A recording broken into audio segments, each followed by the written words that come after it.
Good morning বন্ধুরা, আমার ছাদ বাগানে সবাইকে স্বাগত। চলো আমি আজকে তোমাদের দেখাবো তরল কিচেন কম্পোস্ট দিয়ে রান্নাঘরের যত আবর্জনা না ফেলে দিয়ে আমি কেমনভাবে তরল সার এবং জৈব সার তৈরি করি। দেখো আমার প্রত্যেকটা গাছে এরকম বোতল দেওয়া আছে তরল সারের জন্য। এটা হচ্ছে লঙ্কা গাছ, এ দেখো বেগুন গাছ,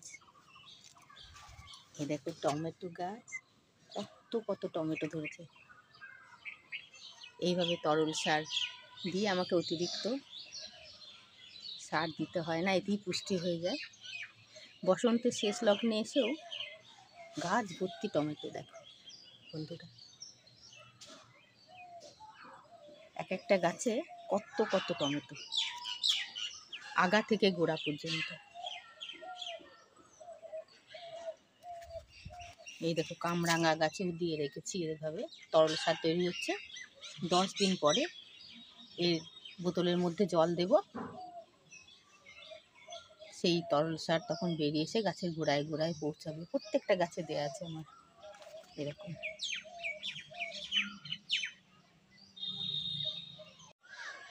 বন্ধুরা, এইরকম পরিত্যক্ত বোতল নিতে হবে প্রথমে, তারপর এর উল্টো দিকটা একটুখানি বাদ রেখে এইভাবে কেটে দিতে হবে যাতে খুলে না যায়। একটু রাখার অর্থ হচ্ছে এটা ঢাকা দিয়ে রাখতে হবে আমাকে তরল জৈব সার তৈরি করার জন্য। তারপর কি করব, আমার রান্নাঘরের তরকারি কাটার পর যে সমস্ত তরকারির খোসা থাকে সেগুলি, ডিমের খোসা, কলার খোসা, ফলের খোসা, সব কিছু আমি একটা একটা করে এর মধ্যে দিয়ে দেব এই দিক দিয়ে। তারপর চাল ধোয়া জলটা এর ভেতর দিয়ে দেব। 1 পিস সর্ষে খোলের কেক এর মধ্যে দেব। তারপর ভাতের ফ্যান ঝরানোর পর ভাতের ফ্যানটাও এর মধ্যে দিয়ে দেব। তারপর ঠিক এইভাবে গাছের গোড়ায় এইটাকে পুঁতে দেব, ঠিক গাছের গোড়ায় গোড়ায়। দেখতে পাচ্ছেন বন্ধুরা? তারপর এটাকে ভিতরে দিয়ে এটা দিয়ে ঢাকা দিয়ে দেব এরকম করে। 10-12 দিন পচবে। পচার পর আমি 10-12 দিন পর 1 মগ জল ওর মধ্যে ঢেলে দেব। জল ঢালার পর যে তরল মিশ্র সারটা ওর ভিতরে হয়েছে সেটা গাছের গোড়ায় গোড়ায় চলে যাবে। সপ্তাহে 1 দিন করে আমি এই করি। গাছপালা দেখুন আমার কেমন সবুজ সতেজ। প্রত্যেকটা গাছের গোড়ায় আমার এইভাবে দেওয়া আছে। কত লেবু এসছে গাছে, বিশেষ করে লেবু গাছের মাছের আঁশও দিই। যেদিন মাছ আমি বাড়িতে কাটি, বাজার থেকে আনি, বাজার থেকে কেটে আনলে সেদিন হয় না, আমি যেদিন কেটে পরিষ্কার করি সেই দিন আমি মাছের আঁশ এর মধ্যে দিয়ে দিই। কত লেবু এসছে দেখুন।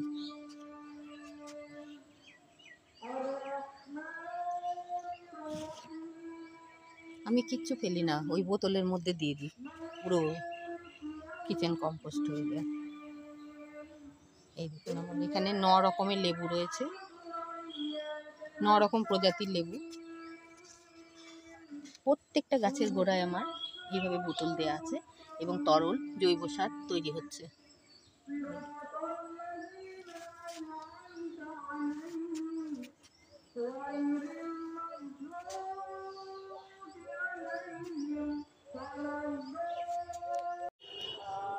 কিন্তু বন্ধুরা, আমার যেসব ফুল দেবতার চরণে পড়ে সেই ফুল গাছে কিন্তু আমি মাছের আঁশ বা ডিমের খোলা এগুলো দিই না।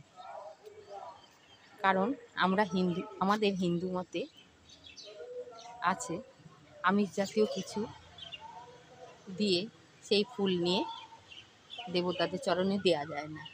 তাই পুজো করার পর যে ফলের খোসা, বাসি ফুল, কলার খোসা এবং পুজোর যাবতীয় জিনিস আমি টাইট করে একটা পলিথিনের মধ্যে বেঁধে নিই।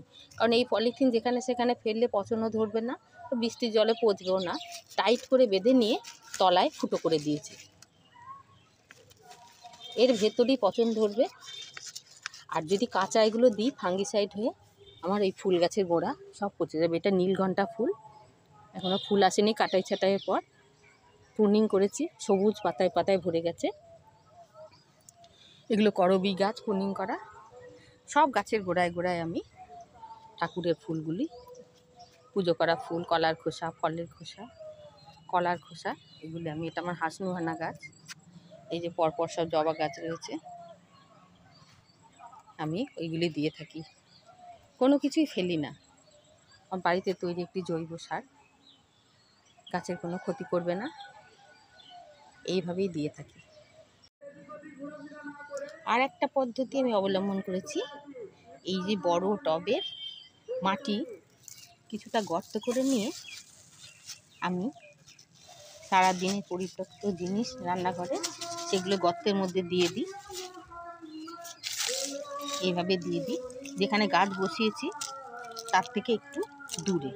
এই যে আমার কুমড়ো গাছ বসিয়েছি, এতে তার ওই গোড়ার থেকে একটু দূরে দিয়ে আমি মাটি চাপা দিয়ে দিই।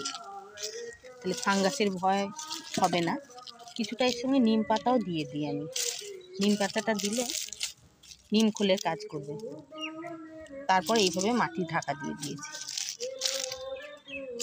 দেখুন বন্ধুরা, টবটা বড়, একদিকে আমার গাছ জন্ম নিয়েছে, গাছের বৃদ্ধি পাচ্ছে, গাছ মানুষ হচ্ছে, একদিকে আমার জৈব সার তৈরি হচ্ছে, আর একদিকে তরল জৈব সার বোতলে তৈরি হচ্ছে। রাসায়নিক সার আমি একদম, সবজিতে তো অন্তত নয়ই, একদম ব্যবহার করি না।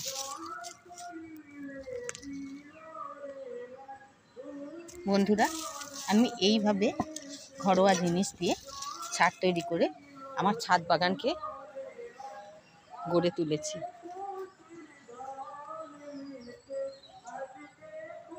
দেখুন আমার ছাদ বাগান। এখন বসন্তের শেষ লগ্ন, ফুল বিশেষ নেই, তবে আমার অনেক সবজি লাগিয়েছি, সেগুলো হলে আপনাদের দেখাবো। এখানে বড্ড হনুর উৎপাত, তাই ঘেরার মধ্যে আমি সবজি গাছগুলি রেখেছি। গোলাপ গাছ, পেয়ারা গাছ, ফলের গাছ, নানা রকম আমি এখানে রেখে দিয়েছি। বন্ধুরা, ভিডিওটি ভালো লাগলে লাইক, শেয়ার, কমেন্ট করবেন।